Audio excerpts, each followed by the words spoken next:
Hello and welcome to another update video about Bitcoin and Cardano. In this video, we're going to take a look at both charts, and at the moment, the price is developing in line with expectations. We talked about it in the previous video that we are expecting further price drops, and Bitcoin has since then stepped down the ladder a little bit further from 41.5K where we were in the previous video down to 40.8, or at least below 41K.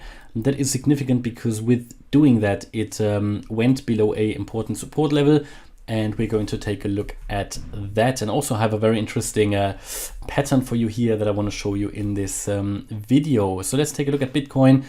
Again, for everybody, just very briefly, who's new here, my primary expectation is that we are going to end here, and that is where we're going to end the correction here between 20 and 29K. At the moment, we are heading into that direction. My primary expectation remains that we are going to go there straight away. The alternative is, and I won't explain all why, because I did that plenty of times, if we break above 46.5K, then you can go to 55K. Yeah, that is the 61.8% Fibonacci level, the most relevant one. If we manage to break above that, you can even get to 65K, but not to new all-time highs. And from there, you would do something like that and then come down into the target area. So if we break above 46.5K, this would be the alternative scenario that would then become much more likely. In that case, I would open a long position, take profits at 55 and 61 and 65K.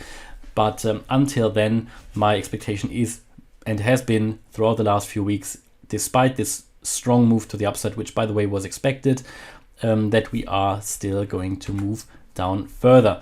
That second pump here surprised me a little bit, but again, as I said, if we do not break above 46.5K, you can expect another sell-off, and I think we are seeing this straight away. In the previous video, we talked about this ascending trend line. We talked about that. Bitcoin was hovering around there a little bit. We did not see a major reaction to the support level. This ascending trend line was at around 41.5K, maybe a little bit lower, 41, yeah. And I said you don't see a green candle or anything coming from that support line, so indicating that it's probably going to go through, and it did, yeah. So we are now hovering above the 50-day moving average. Again, support level we talked about in the previous video, that 40.6 will be another support due to the 50-day moving average. If you lose that, then you come down to the next support, which in my view is here at around 37K, yeah. There's one at 37, one at 36. You could even call it a support zone.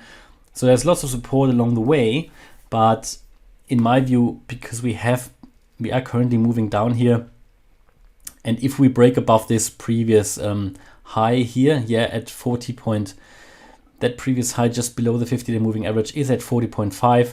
If you lose that, I think this immediate uptrend here is already done. You know, it's invalidated then, yeah, because you basically break below the previous high. That does not look good. Also, I mentioned in the previous video that this whole structure here doesn't look bullish at all. Looks very much like a three-wave structure. And if you follow me, if you've been following me, you know, three-wave structure is typically only a correction, and the 5-wave will then follow into the other way, and that is the impulse. So in this case, we should see the impulse continue to the downside.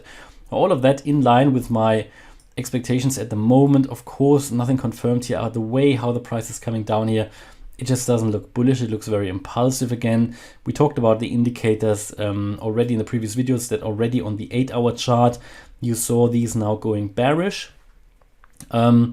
We saw it when we were here at the top, that the 4-hour chart indicators were already turning bearish, and then you can see that translate onto the 8-hour chart, and then probably next onto the daily chart, where you already see the RSI breaking below the 50 level here into the bearish range. You see the MACD losing buying momentum, even the MACD line turning around now, and you can see on the stochastic RSI, but also I talked about that in the previous video, now also starting to go down and correct down, indicating upcoming price drops for Bitcoin. So yeah, I do expect further price drops, as I said. At least we see some movement, again, some volatility. So now why do I expect the price still to land in the target area? Few examples for that. First of all, the Elliott Wave method, where I do expect it to be a clean ABC correction. Wave A came down here in July 21 after the all-time high back in April 21, the back then all-time high. Yeah, we made a 3-wave move down in a wave A, a 3-wave move down to, up to a wave B, an overshooting wave B, similar to what the gold market is doing at the moment. An overshooting wave B could happen. you know, because gold is quite strong at the moment, but gold isn't going to go to all-time highs in my view. That is doing something similar what Bitcoin is doing at the moment, but I can talk about that on my second channel maybe. And now we are in this wave C, coming down here impulsively, and have to finish this correction off in a clean way in the yellow target area. And for me, it's the primary expectation to go down straight away. Yeah, we could make this a little bit of an extension here, but also for that we have a plan. All going well. But not only that, I showed you in a previous video as well here, this domed house pattern, the 3 peaks and the domed house, which looks very similar to what Bitcoin is doing, where you have had here in this sort of square here, that was your June-July sell-off. Yeah, I go back to the Bitcoin chart, the June-July sell-off here, and then you made your sort of accumulation phase here, and then you had your peaks up there, your domed house, yeah. So if you go back, you had your accumulation phase here, then your domed house, and then you're coming down now in this final sell-off, which we are doing here at the moment, yeah. And not only that, also showed you the S&P 500 example before, where we had this nice phase here. I mean, that took place over a decade, but that was also a grand super cycle degree. This happens in the small degree as well, but it just is a nice overview because it shows you how these patterns turn out. So we had here this high, came down to a swing low, a new all-time high that was back then, and then a lower low. And that is what I expect for Bitcoin as well. If you zoom out, it looks exactly similar. Yeah, typically what you do here, you come higher, swing low, higher high, lower low, and then you start. Okay, so all of that, very nice, very good. And I wanted to show you here very interestingly also on the 1 hour chart what could be forming here, because a new pattern could be forming. Hey, so what do we have? We have what do we have? Yeah, so a few things could happen here.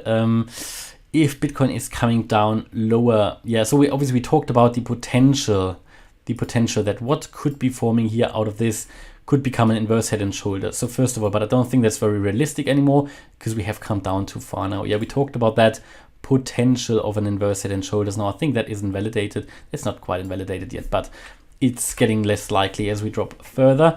But on the other hand, what you could develop here is actually an M pattern or a, yeah, let's draw the M. So we've got here one, basically a double top, something like that, an M pattern. What I'm looking for then, if that takes place, you would need to come down to that neckline here at 34.5K, yeah, 34.3. And what you are looking for then is if you lose that 34.3, that you want either here a retest from the other side and then go down, maybe a little bit higher volume, but you don't need that much additional volume because we're in a downtrend. So that's not too much of importance. But yeah, you want to break out above the, or break out, yeah, below the 34.3K level. And that pattern here, yeah, if we take the, you basically take the height of that pattern, yeah, depending on from where I take it, let's take it from there, and you add it to the potential breakout point. Where do you land? Well, here, there you go, in the middle of my target area pretty much. So that would work out very well. You can also see that this could also become a head and shoulders pattern here. Like that, yeah, something like that. And these are possibilities of what could be emerging now. Now, okay, let's go to Cardano.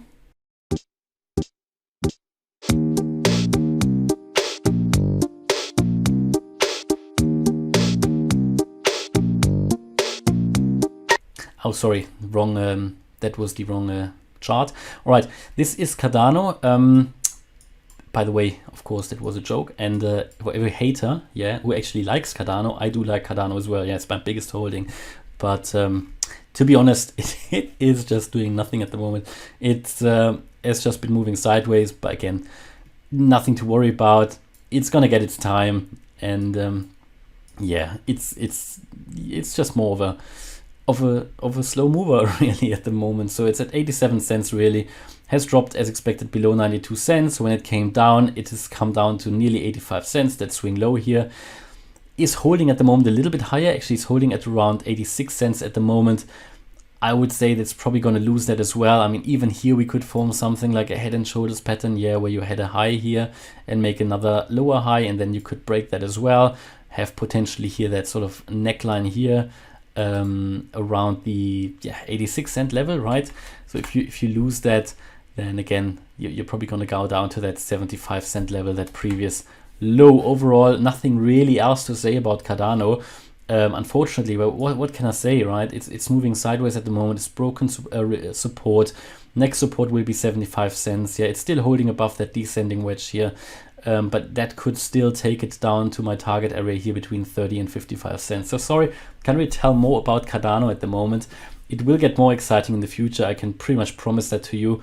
At the moment, Cardano is pretty much just moving sideways, which, however, is also a good sign, because what does that mean? It means that we could be coming really close to the end of the correction. We are in the last meters of the correction, I think, even though we could see another 40% or 30% sell-off here, but it is really towards the end of the correction. Also for Bitcoin, the faster the correction ends, the faster we go back to new all-time high territory.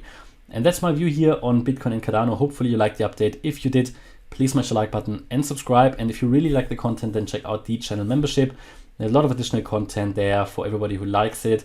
For example, a weekly live stream, the Telegram live chat with a great community, nearly 800 members in that Telegram group, over 1,000 members now on Discord, and a lot of different stuff on Discord, including buy and sell orders and so on. And yeah, we do a lot for you guys, and I know the feedback is really, really positive. Yeah, so thanks a lot for watching, and see you in the next video. Bye bye.